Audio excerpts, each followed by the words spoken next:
감사를 드리고 예수님의 이름으로 기도드리옵나이다. 아멘. 오늘 저와 여러분이 함께 나누실 말씀은 한 절입니다. 에베소서 6장 4절 말씀이고요. 신약성경 316페이지입니다. 에베소서 6장 4절 말씀. 한 절이기 때문에 저와 여러분이 한 목소리로 크게 읽도록 하겠습니다. 준비되셨죠? 같이 읽겠습니다. 또 아비들아 너희 자녀를 노엽게 하지 말고 오직 주의 교훈과 훈계로 양육하라. 아멘. 여러분, 자기가 볼 때, 자신을 생각할 때 상대적으로 자녀 세대라고 생각을 하시면 어느 구절이 제일 마음에 와닿습니까? 상대적으로 우리가 좀 젊다, 좀 자녀 세대다. 그러면 이 구절이 제일 눈에 잘 들어오겠죠. 아비들아 너희 자녀를 노엽게 하지 말고. 제가 예전에 저희 어머니께 이 말씀 들이댔다가 고난과 환난을 아주 심히 경험한 적이 있었습니다. 자, 그러면 입장을 바꿔서 부모 세대는 어디가 가장 마음에 와닿을까요? 오직 주의 교훈과 훈계로 양육하라. 근데 말은 그렇게, 말씀은 충분히 이해하겠지만 한편으로 이 말씀 들으니까 좀 부담되기도 하죠. 참 자녀를 주의 교훈과 훈계로 양육하려고 애는 쓰는데 뭐가 우리 뜻대로 안 될 때가 있는 거죠. 오늘은 제가 설교 제목은 인사하는 다음 세대, 마지막에 나오는 어떤 적용점으로 제가 정해 보았는데요. 그러나 주제는 조금 다릅니다. 주제는, 오늘의 말씀은 자녀 양육법입니다. 자녀 양육법이라고 해서 특별한 원리를 제가 소개하는 것이 아니라 하나님께서 이 자녀를 양육하는데 어떤 방법으로 우리에게 양육하기를 권면하고 계시는가, 그 내용을 살펴보려고 합니다. 누군가 여러분에게 자녀를 지금보다 더 사랑하십시오 라고 하면 어떤 생각이 듭니까? 아니, 지금까지 사랑하고 있는데, 그리고 해준 것이 얼만큼인데 더 사랑해야 하나, 혹시 이런 생각이 드십니까? 그런 생각 드실 수 있죠. 오늘이 다음 세대 주일이고 또 자녀 주일이라서 또 제가 이런 어떤 문구를 한번 여러분에게 전달해 보았는데, 또 이렇게 문구를 쓰다 보니 자녀 사랑은 지나쳐도 모자람이 없다라는 생각도 들고, 저와 여러분들도 사실 자녀의 시대를 또 경험하고도 있고 겪어왔잖아요. 그런 의미에서 자녀를 지금보다 더 사랑하십시오라는 고면은 순간 들을 때는 조금 부담이 되지만, 그래도 들으면 들을수록 좀 짠해지기도 하고 찡해지는 어떤 문구가 아닌가 생각을 해봅니다. 여러분, 오늘은 다음 세대의 주일입니다. 이 자녀들을 어떻게 키울지 고민 많으시죠? 다 키우셨습니까? 아직 다 졸업하신 분들도 계시겠지만, 그래도 여러분, 우리의 생이 다 하기까지 우리의 고민은 누구라고요? 우리의 자녀가 아닐까 생각을 해봅니다. 믿음으로 키워라, 말씀으로 키워라, 기도로 키워라, 이런 뻔한 이야기 한두 번 들으신 건 아니잖아요. 그럼에도 불구하고 말씀을 이렇게 자주 들었음에도 여전히 우리는 그렇게 하지 못하는 우리의 형편을 보면, 또 한번 오늘 열린 마음으로 말씀으로 또 믿음으로 기도로 양육하는 이 자녀 양육법에 대해서 한번 고민해보고 묵상하는 것이 필요하다라고 생각을 합니다. 자녀를 위해서 기도하는 여러 제목 중에 제가 가장 힘을 내어서 하는 기도 제목이 있는데요. 그것은 아마 여러분들도 잘 아실 겁니다. 식사 기도하는 자녀가 되게 해주세요. 여러분, 그렇잖아요. 학교에서 식사 기도하기가 쉬울까요? 어디 당당한데 식당에 가서도 여러분 혹시 식사 기도 잘 하시죠? 요즘 들어서 최근 확신이 조금 떨어지신 것 같아요. 잘 식사 기도 하시죠? 네, 잘 하고 계시리라고 믿습니다. 근데 그러려면, 그 식사 기도를 잘 하려면 당당해야 되잖아요. 그럼 이 당당함이 어디에서 나올까? 저는 생각해 보니까 사랑에서 나오는 거예요. 사랑을 많이 받으면 당당해지고 자기 행동에 거침이 아니라 거리낌이 없다는 거죠. 항상 뭘 해도 떳떳하다는 거죠. 그런 의미에서 볼 때 자녀를 지금보다 더 사랑하십시오라고 하는 권면은 사실은 가슴에 새겨야 되고, 또 이것을 위해서 기도해야 될 제목이 아닌가 생각을 해봅니다. 여러분, 사랑을 많이 받으면 당당해진다고 믿으십니까? 그러면 우리 실습 한번 해보았으면 좋겠습니다. 옆에 분들에게 이렇게 인사하겠습니다. 자녀를 지금보다 더 사랑하세요. 한번 인사하겠습니다. 혹시 속으로 지나 잘하지 이런 마음 혹시 가지시지 않습니까? 근데 여러분 그렇게 해서 자녀를 더 사랑하려고 자녀를 딱 보니까 미운 몇 살? 3살. 그 다음에 더 과격한 표현이 있는데 제가 강단에서는 쓸 수가 없어서 똑같이 표현하면 미운 4살. 그러나 의미는 더 과격하다. 그 다음에 또 미운 7살. 그리고 사람이 아닌 것 같은 뭐죠? 중2. 얘들아 너희들을 비하하려는 게 아니라 나도 그렇게 들었단다 얘들아. 그런 시대를 살아가고 있습니다. 근데 이 자녀들을 보니까 아이고 답답한데 어떻게 이 자녀를 믿음으로 키워야 할까? 그러면 우리가 이런 고민도 들죠. 끝까지 믿음으로 키우기 위해서는 우리가 어떻게 해야 될까? 여러분 우리 모두의 고민이라고 생각합니다. 지금 저희 가정은 평화롭습니다. 이 평화가 언제 깨질지는 아무도 모릅니다. 그러나 뭐 그건 그렇고 우리 그 상황과 상관없이 부모가 어떻게 이 자녀를 믿음으로 양육해야 될까? 그래서 주님이 가르치시는 자녀 양육법은 무엇인가? 우리가 이 질문으로 저와 여러분이 특별히 다음 세대를 품는 마음으로 하나씩 살펴보도록 하겠습니다. 첫 번째입니다. 자녀 양육법 첫 번째는 말씀입니다. 말씀이긴 한데 조금 더 나아가자고요. 말씀의 틀입니다. 자녀 양육은 말씀으로부터 시작되어야 된다. 뭐 수도 없이 들으셔서 다 아시겠죠. 근데 한 가지 제가 여러분에게 더 도전드리면 말씀의 틀을 만드는 것이 필요하다. 그럼 목사님 말씀의 틀은 무엇입니까? 이겁니다. 말씀이 가정의 모든 삶의 기준이 되는 신앙 가풍입니다. 즉 나중에 나오겠지만 어느 한 말씀을 여러분께서 정하셔가지고 그 말씀이 여러분 삶 안에 일어나는 여러분 가정 안에 일어나는 모든 결정과 선택의 기준이 되는 것이 우리 모든 사람들의 우리 가정의 약속이다라고 하는 이 틀을 만드는 것이 참 중요하다라고 생각을 합니다. 여러분 이게 필요하거든요. 그래야 이 자녀들이 우리 엄마 아빠는 말씀의 틀 안에서 모든 것을 선택하고 결정하는구나. 여러분 그게 하나님께서 원하시는 자녀 양육법 중에 하나입니다. 사랑하는 성도 여러분, 없으시다면 지금부터 만드시면 좋아요. 말씀의 틀을 만드시는 저와 여러분 되시기를 바랍니다.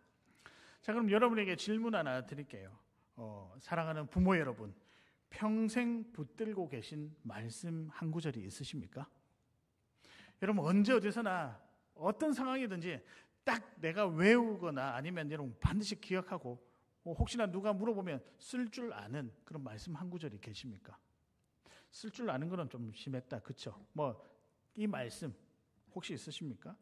저는 자랑은 아니지만 앞에 나와 있는 마태복음 22장 37절에서부터 39절 말씀이 제게는 좌우명과 같은 말씀입니다. 그래서 만든 철학이 사람과 공동체죠. 우리 교회 목회 철학이기도 하지만 제 개인과 우리 가정이 걸어가고 선택해야 되는 모든 기준이 무엇이냐? 사람과 공동체라는 거죠. 그래서 저는 가끔 이렇게 기도합니다. 대대손손 사람 소중히 여기고 공동체를 충실하게 품는 또는 세워나가는 가정으로 만들어 주시옵소서.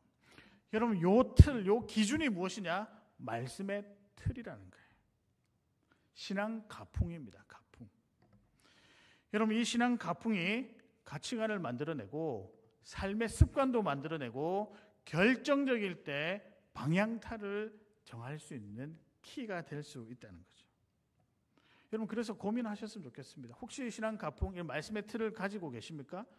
만약에 없으시다면 제가 여러분 숙제를 드릴게요. 기한이 제법 깁니다. 2025년 12월 31일까지 여러분 부부가 가정에서 기도하고 한번 만들어 보십시오. 그렇게 하고 난 다음에 그 다음 해 2026년 1월 첫째 주가 되는 그때 모이셔가지고 이렇게 선언하시면 될 것 같아요. 우리 가정의 말씀의 틀은 몇 장 몇 절에서 요 원리로 우리는 앞으로 모든 것을 진행해 나갈 것이야. 여러분 이거 아무것도 아닌 것 같아 보이십니까? 아닙니다. 여러분 자녀들의 생각을 바꾸기도 하고 여러분의 자녀들의 발걸음의 방향이 어딘지를 정확하게 해주는 거예요. 소위 말하는 정체성과 같은 이야기라고 할 수 있습니다.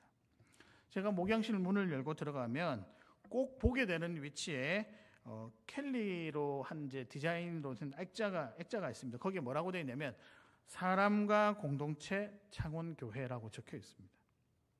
교회라는 한 믿음 공동체 안에 사람을 소중히 여기고 공동체를 세워나간다는 이 원리가 어떤 결정이나 어떤 사역 내용의 기초가 되었으면 좋겠다라는 제 스스로 교회를 향한 약속이기도 하고 다짐이기도 하죠. 그래서 당회에서 어떤 사역을 정하거나 어떤 결정을 할 때 항상 이걸 많이 고려를 하려고 노력을 합니다. 여러분 사는 것도 참 분주하시겠지만 기도하면서 말씀과 그 틀을 정하시어 자녀를 양육하시는 저와 여러분 되시기를 주님의 이름으로 축복합니다. 근데 오늘 본문도요, 말씀의 틀에서 자녀를 양육하라고 하고 있습니다. 근데 조금 이해가 안 가실까요? 오늘 본문 읽어봐야 뭐 특별한 내용이 별로 없거든요. 그럼 특별히 4절에 보면 또 아비들아 너희 자녀를 노엽게 하지 말고, 여기에서 보니까 또 이런 엄마들도 봤습니다. 목사님, 아비들 하니까 아빠만 자녀들한테 잘하면 되지 않냐고. 아니고요. 그럼 엄마는 좀 예외입니까? 그건 아닙니다. 온 부모를 이제 통칭하는 거죠. 부모들아 너희 자녀를 노엽게 하지 말고. 근데 이게 무슨 말씀의 틀일까 궁금하지 않으세요? 우리 자녀를 화나게 하지 말라는 거예요, 표면적으로. 여러분들 살다 보면 우리 자녀를 화나게 할 수도 있죠. 아니 따지고 보면 내가 화난 게 아니라 우리 자녀 때문에 내가 화나는 거잖아요. 아니 이렇게 생각하니까 사도 바울의 권면이 조금 불만이 생기는 거예요. 또 아비들아 너희 자녀를 노엽게 하지 말고. 근데 여러분 이게 표면적으로 자녀들을 화나게 하지 말라 그런 의미일까요? 아니요. 이 말씀 안에는 배경을 살펴보면 굉장히 중요한 자녀 양육의 원리가 들어가 있습니다. 그 내용이 무엇이냐? 너희 경험과 지식이 아니라 오직 말씀대로 양육하라는 원리가 들어가 있어요. 즉 너희 경험과 지식으로 자녀를 양육하는 것이 아니라 오직 말씀으로만 말씀으로부터 양육하는 것이 시작되어야 된다라고 하는 바울의 꽤 강한 권면이 들어가 있습니다. 제가 그 의미를 설명을 해드릴게요. 당시 로마 사회였죠. 예수님 시대는 초대교회 때는 로마 사회였는데, 여러분 로마 사회 제가 이제 자료들을 찾아보니까 그 당시에 가부장적인 문화가 이거 한국이 가지고 있던 가부장적 문화하고는 상대가 되지 않았던 거예요. 너무 심했습니다. 아버지의 경험과 지식 그리고 아버지의 말이 곧 법이었죠. 여러분 아버지가 이렇게 가자 이게 법인 거예요. 그 아버지의 경험과 지식이 다 그냥 세상 진리와 똑같은 거예요. 근데 그게 만약에 모든 사람을 행복하게 하고 합리적인 결과다, 결론이다라고 하면 뭐 그런 어떤 아버지의 경험과 지식 물려받는 거 부담스럽지 않잖아요. 그런데 굉장히 그 당시는 음란하고 이기적이고 물질에 아주 치우친 생각들이 많았었습니다. 그리고요, 이런 어떤 아버지가 자기의 생각을 전달할 때 자녀들에게 분노 섞인 폭력적인 언어와 폭력이 수반된 교육이 그 로마 시대에 너무 강했다는 거죠. 제가 자료를 보니까 이거 뭐 한국은 뭐 상상도 초월할 수 없는 그 정도로 강했었습니다. 얼마나 안타깝고요. 여러분 그런 교육을 받은 자녀들 밑에서 어떤 그런 교육을 부모로부터 받았는데 그 자녀는 어떨까요? 합리적이고 따뜻하고 사람을 배려할 수 있는 그게 나올까요? 아니 보고 배운 게 그건데요. 근데 교회 안에서도 그 문화대로 하고 있는 거예요. 그러니까 사도 바울이 볼 때 너무 마음이 아픈 거예요. 그래서 권면합니다. 너희 자녀를 노엽게 하지 말라. 다름 아니라 세상이 가르쳐주는 그 가치관으로 그 자녀가 분노 속에서 살아가는 것이 아니라 그 다른 의미가 있는 거예요. 주의 말씀으로 따뜻하게 살아가라. 말씀이 굉장히 중요하게 생각되고 말씀이 그 자녀들의 삶의 중심이 되어야 된다. 요 권면이 요 구절입니다. 말씀은 등이요 빛이죠. 다 아시죠? 시편 119편 105절에 보면 주의 말씀은 내 발의 등이요 내 길의 빛이니이다. 말씀은요 한 영혼을 밝게 만드는 굉장히 긍정적인 방법입니다. 그리고 그가 걸어가는 길이 때로는 터널을 지날지어도 소망의 빛을 품고 살아나가도록 하는 것이 무엇이냐? 말씀이라는 거죠. 뿐만 아니라 이 말씀 거기서만 그치지 않습니다. 한 영혼이 구원받는 길에 있어서 첫걸음이 어디서부터 시작되냐면 말씀으로부터 시작된다는 거죠. 그러니까 말씀의 틀은 구원받은 성도가 살아가는 삶의 방식이다. 그러니까 이게 여러분 중요하지 않고 어떻게 이게 소홀히 대할 수 있을 건 아니지 않습니까? 여러분 그런 의미에서 저와 여러분이 결단했으면 좋겠습니다. 저는 진심으로 여러분에게 바랍니다. 말씀의 틀에서 양육된 자들은 실패하지 않습니다. 믿으십니까? 근데 목사님 어떻게 하죠? 목사님 말 듣고 나니까 저는 그냥 막 살아왔는데 괜찮습니다. 오늘부터 시작하면 되고 오늘 좀 부족하면 언제부터 시작하면 된다고요? 내일.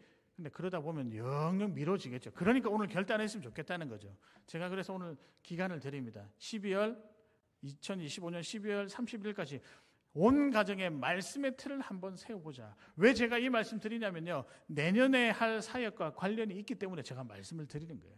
그래서 말씀의 틀을 세워나갔으면 좋겠습니다. 사랑하는 성도 여러분, 말씀의 틀을 만들고 전수하는 말씀의 부모 되시기를 주님의 이름으로 축복합니다.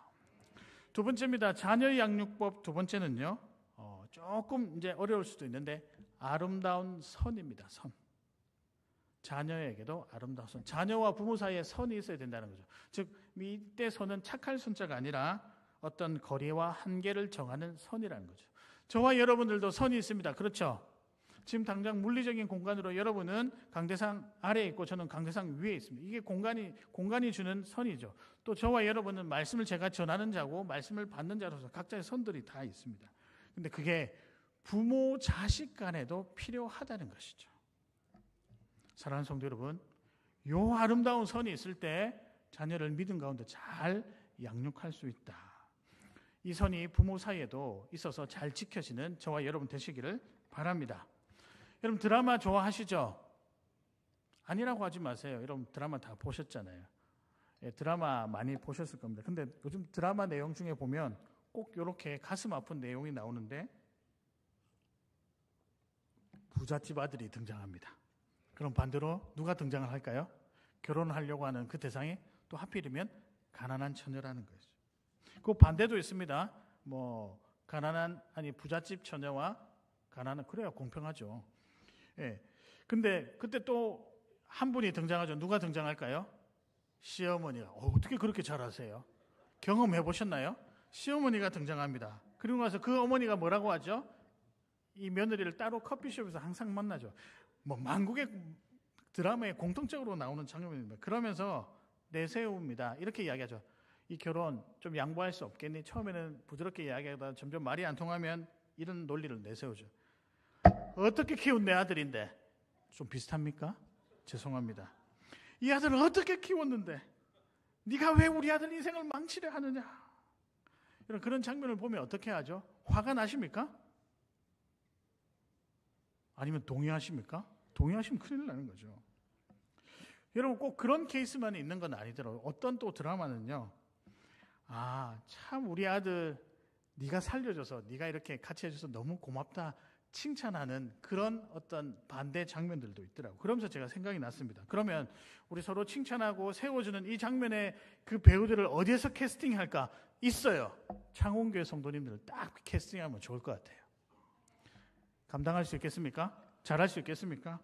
우리가 얼마나 하나님께서 내게 주신 귀한 아들인데 너를 위해서 너와 함께 가정을 이루는 너무 행복하다. 아멘입니다. 네. 저는 항상 인기를 고려해서 발언을 하기 때문에 여러분을 높이는 발언을 했습니다. 근데 저는 한번 생각해 보았어요. 저는 제 딸 채은이를 어떻게 할까? 저는 전자일 것 같아요. 아니 어떻게 키운 딸인데 10년 만에 나온 애인데 어떻게 키운 딸인데 난리를 쳤을 거예요. 이런 사람들을 뭐라 그러냐면 전문용어로 팔불출이라고 그러는 거예요.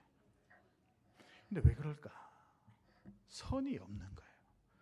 자녀와 부모 간에 선이 없는 거예요.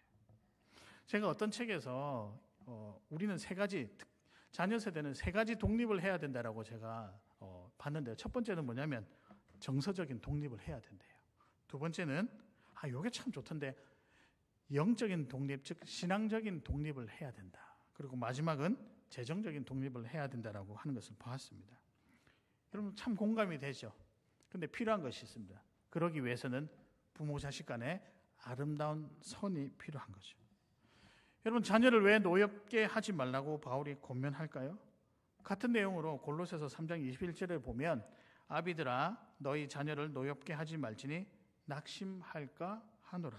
이미 바울도 알고 하나님도 다 아신다는 거예요. 즉 내 방식대로 내 마음대로 키워서 자녀와 내 자식 간에, 아니 부모와 자식 간에 선이 없어서 막 개입하다 보면 나중에는 정말로 낙심하고 서로 원수가 될 일도 있지 않을까. 그런 의미에서 여러분, 그러니까 신앙의 선조들이 이미 우리가 겪었던 모든 상황들을 미리 겪었던 거예요. 그러면서 바울이 그렇게 하는 것이 부모와 자식 간의 관계가 아니다. 아름다운 선을 지켜야 된다라고 권면하고 있는 거죠. 그럼 그 아름다운 선이 뭐냐? 요겁니다. 자녀는 하나님이 내게 맡기신 선물이다. 청지기 의식이죠. 여러분 어떻습니까? 여러분 이 사실에 동의하십니까? 자녀는 하나님이 내게 맡기신 선물이다. 그러니까 이 자녀를 키울 때는 청지기 의식으로 키워야 된다는 거죠. 우리 교회 최근에 이제 유아 사례가 제법 있었습니다. 가정들을 보면 그 아기도 보고 너무 귀엽고 참 보기가 좋죠. 근데 우리가 유아 사례 질문할 때 제가 항상 질문하는 내용 중에 하나가 이 자녀가 하나님께로부터 받은, 하나님께 위탁받은 자녀임을 인정하십니까? 요 문구가 항상 있습니다. 부모의 자녀이기도 하지만 동시에 누구의 자녀일까요? 하나님의 자녀죠. 그러면 하나님의 자녀는 누구 방식대로 키워야 될까요? 하나님의 방식대로 키워야 되는 거죠. 근데 그 당시 사람들은 그러지 못하니까 아비들아 너희 자녀를 노엽게 하지 말지니. 골로새서에 보면 그러면 너희 언젠가는 낙담해. 그러지 마세요라고 하는 거예요. 그러면은 하나님의 자녀는 하나님의 방식대로 키워야 되잖아요. 그럼 부모 역할은 뭐냐? 하나님의 뜻으로 믿음의 판단과 결정을 할 수 있도록 돕는 동역자로 살아야 된다는 겁니다. 그래서 유아세례 받을 때 부모가 대신 서약하는 게 아니에요. 그 대신의 의미가 아니라 이 자녀가 이제 유아세례 받고 나중에 입교하잖아요. 입교할 때까지 믿음 잃어버리지 않고 끝까지 잘 신앙생활을 할 수 있도록 헌신의 서약을 부모로서 헌신의 서약하는 게 여러분 유아세례 서약들입니다. 그래서 나중에는 언젠가 그가 스스로 믿음으로 고백을 하게 되겠죠. 그래서 우리가 자녀를 대할 때 감정적으로 함부로 대해서도 안 되고 집착에 가까운 관계를 계속 유지하는 것은 바울이 뭐라고 하냐면 조심해라. 그 표현을 뭐라고 했냐면 자녀를 노엽게 하지 말라. 대신 역할을 바꾸라는 거예요. 언제 어디서나 기댈 수 있고 기도 부탁하고 힘이 되어주는 부모가 될 것을 권면하고 있습니다. 그래서 즉 믿음의 동력자로 같이 살아갈 것을 권면하고 있다는 거죠. 그러니까 여러분 이건 다른 차원의 믿음이에요. 굉장히 고차원의 믿음이고 질적으로 높은 차원의 믿음인 거예요.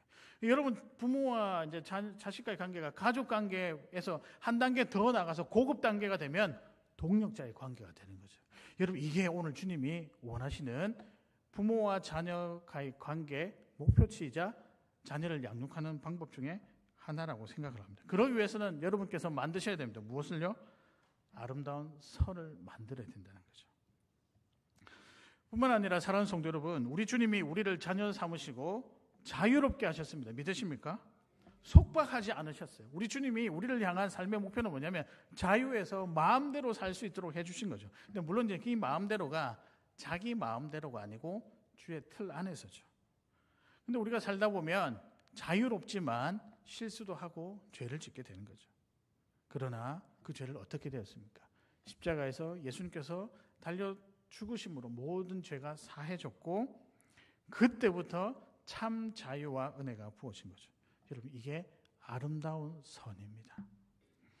그렇게 저와 여러분들도 멋진 부모가 될 수가 있습니다. 제가 이 말씀을 준비하면서 저희 어머니가 생각이 났습니다. 그럼 과연 날 잘 지켜주셨는가?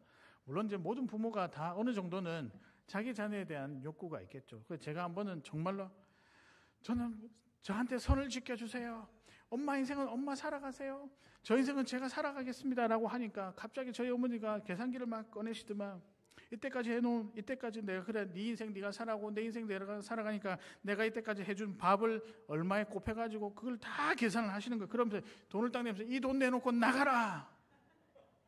그래서 제가 뭐라고 했을까요? 죄송합니다. 또 저희가 상황에 따라서 변하는 건 굉장히 잘하거든요.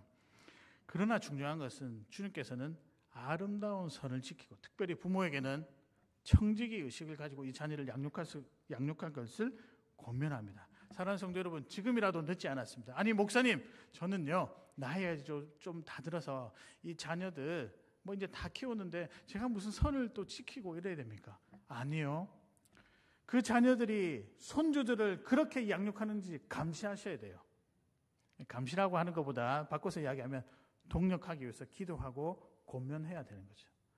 여러분, 그렇게 살아가시는 우리 창원교회 성도님들 되시길 바랍니다.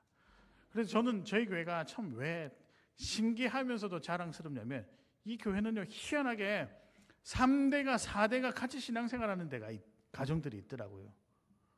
이게 왜 그럴까 말씀 준비하면서 생각해 보니까 앞에서도 나와 있듯이 말씀의 틀을 세웠을 것이다. 그리고 아름다운 선이 있지 않을까.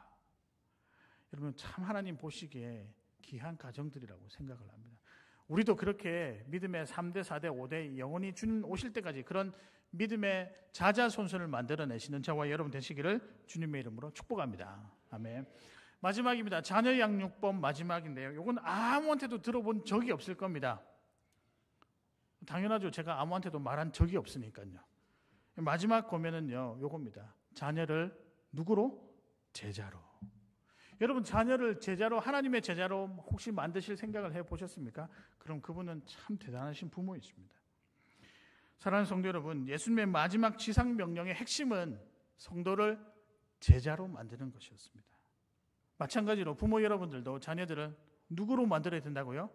하나님의 또 주님의 제자로 만드는 것이 필요하다.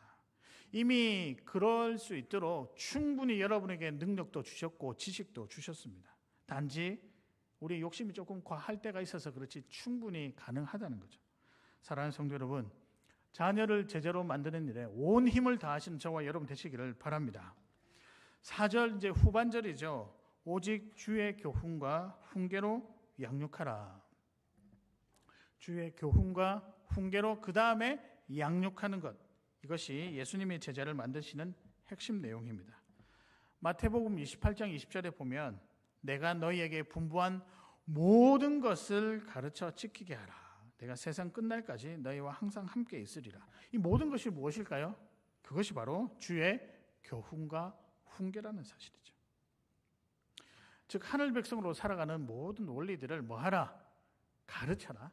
최선을 다해서 그렇게 제자로 양육해라는 거죠. 그러니까 여러분 집에 가셔가지고 해야 될 게, 자녀가 뭐 우리가 외향적으로 소위 말하는 뭐 잘 먹고 잘 크게 하는 그 의무도 있고 청지기도 있는데, 그 중에 중요한 것이 뭐냐면 이 자녀를 어떻게 해서든지 주님이 원하시는 제자로 키워내야 된다. 그러니까 여러분 우리가 할 일이 굉장히 많아요. 시집장가 보내면 끝입니까? 손주들 봐야죠. 손주들 다 크면 끝입니까? 계속 자녀들은 사고 칩니다. 주여 주여 주여. 제가 그런 이야기를 들었습니다. 저희 어머니 이야기를 계속해서 죄송한데요, 제가 그런 기도하는 걸 들었습니다. 하나님, 저 인간이 집을 나가게 해주세요. 하도 사고를 많이 치니까. 얼마나 그랬을까. 근데 그 마음 한편으로는 그래도 이 자녀가 온전히 커가기를 바라는 부모 마음이겠죠. 가정은 먹고 사는 것과 사랑을 주는 곳이며, 교회는 믿음을 양육하는 곳이다.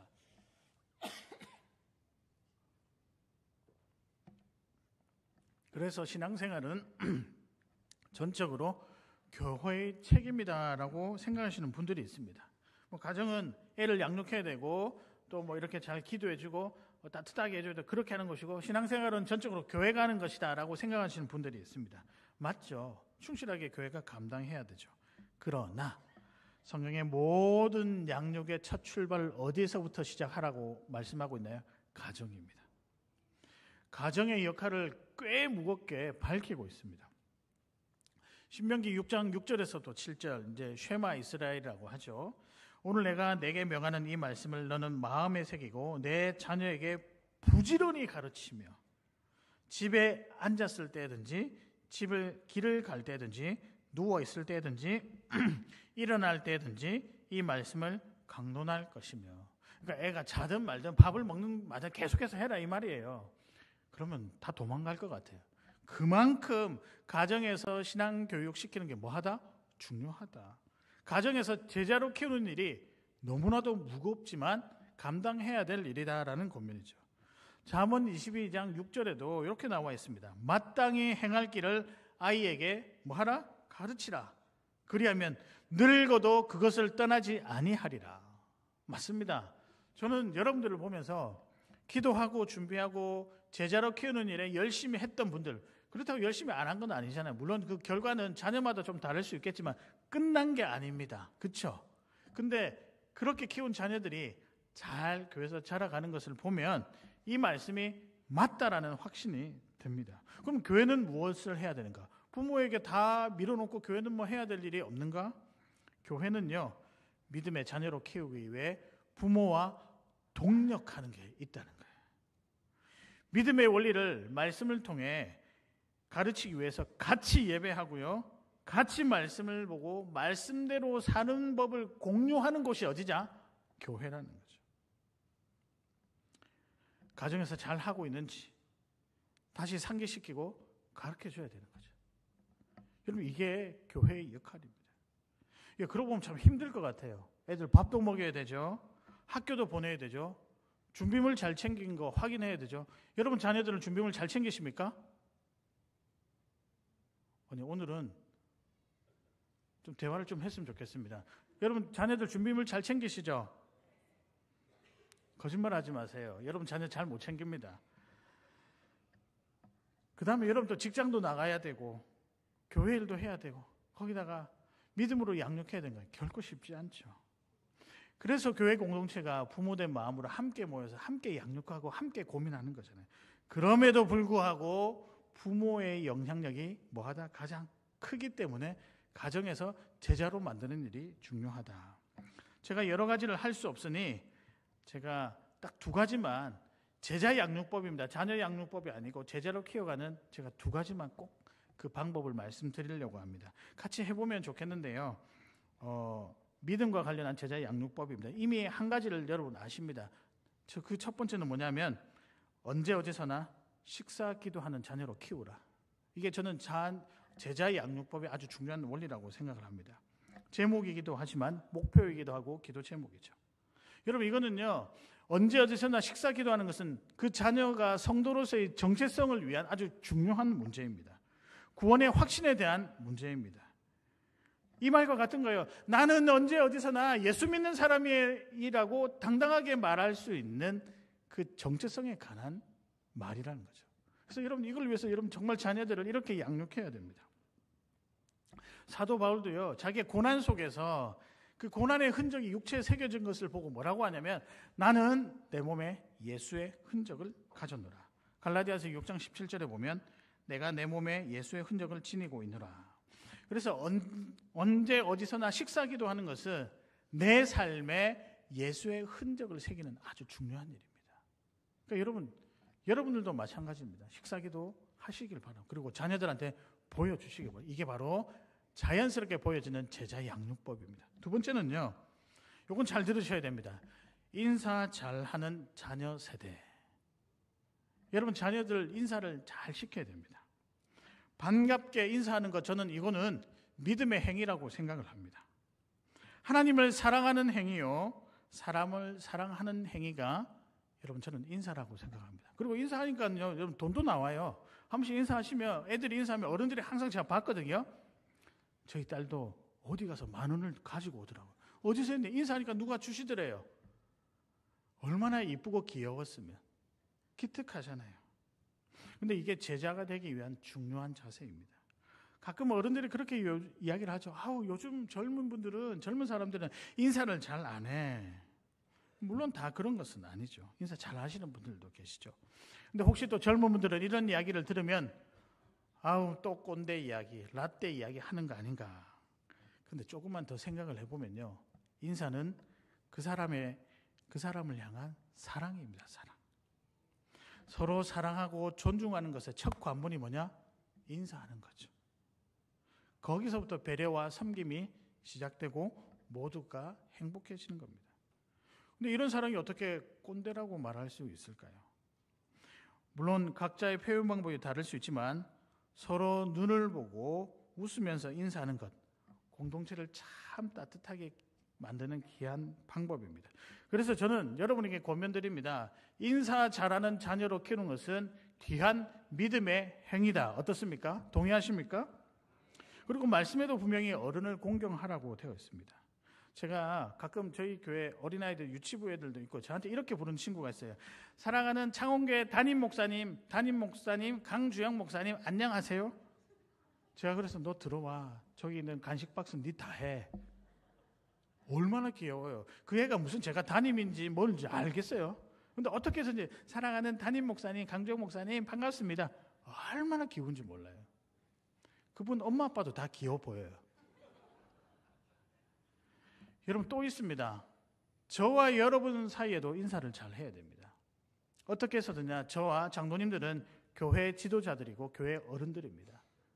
그래서 여러분 나이와 상관없이 저에게도 인사를 잘 해주셔야 되고 마찬가지입니다. 저도 성도를 사랑하고 내 성도를 챙기는 마음에서 인사를 또 격하게 또 해드려야 되는 거죠. 우리 장로님들도 잘 하시잖아요.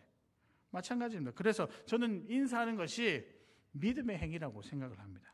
근데 또 이 부분도 중요해요. 어른들에게 제가 권면을 드릴 텐데요.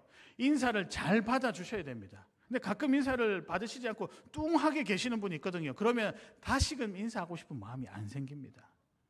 물론 이제 바빠서 그러셨겠죠.